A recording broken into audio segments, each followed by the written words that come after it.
Olá, meus amigos, minhas amigas.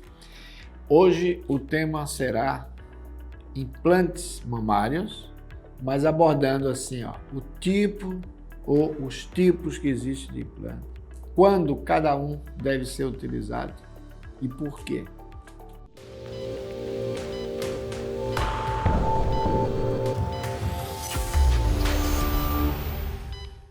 Bom, a história do silicone é muito longa e a gente teve a oportunidade de acompanhar uma grande parte dessa história e eu quero trazer para vocês aqui alguns detalhes. Por exemplo, nós temos aqui o silicone que a gente considera liso, é aquele silicone quase que sem ranhura, ele é superfície completamente lisa.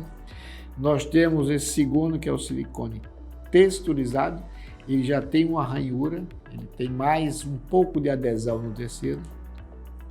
E o poliuretano, que foi o que transformou desse liso para essas dois hoje que nós temos, que é o texturizado e o poliuretano. Por quê? Porque no passado era só liso.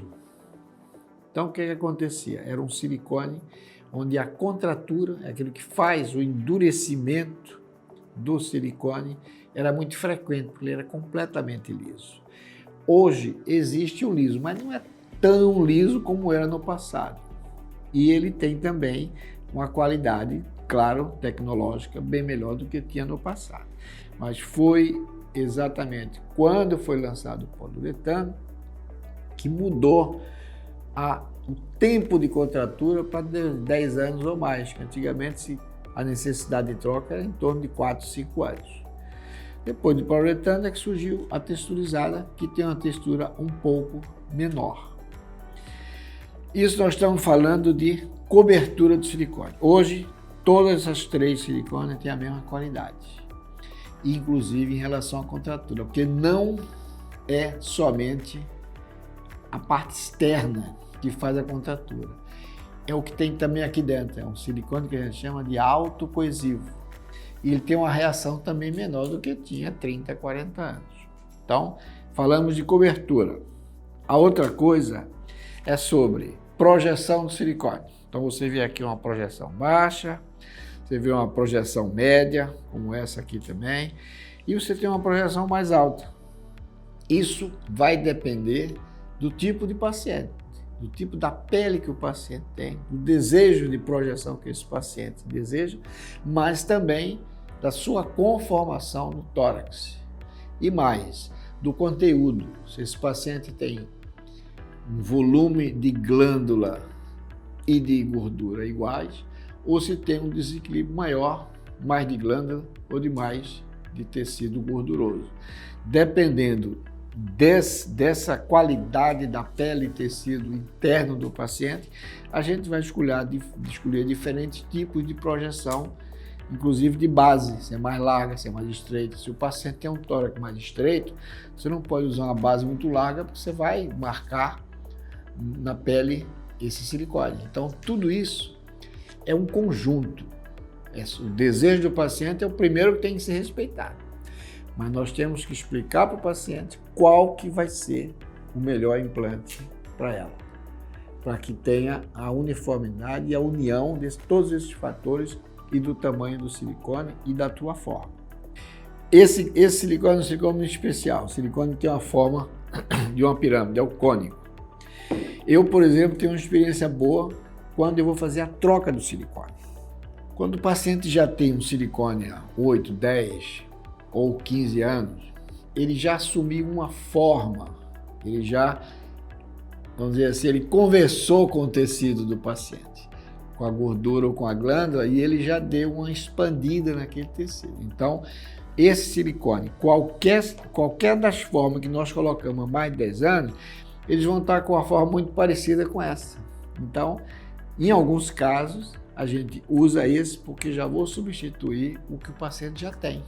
Já vai encaixar na forma que aquele tecido mamário foi se adaptando àquele silicone.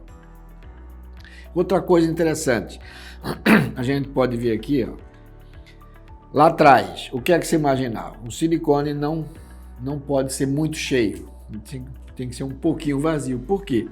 para dar mais naturalidade ao tato.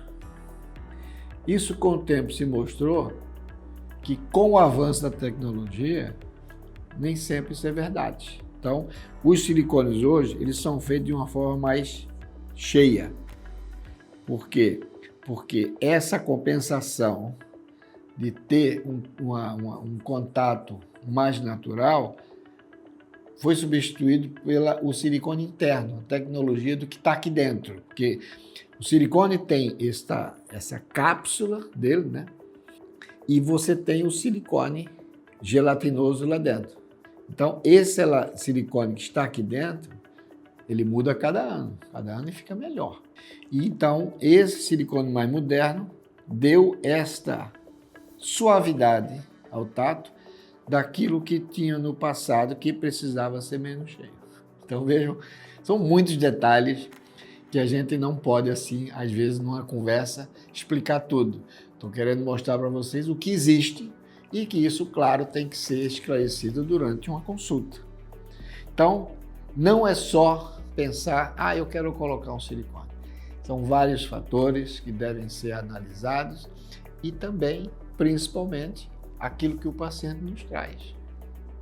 Se a pele está flácida, se a pele tem estria, se a pele é boa, se tem mais glândula, se tem mais gordura, por exemplo. Eu, quando o paciente tem uma flacidez, tem uma estria, eu prefiro o poliuretano. Ele é mais aderente, ele gruda mais. Ele vai ter menos tendência de escorregar depois que você coloca. Se o paciente tem uma pele boa, a gente coloca o textura usado.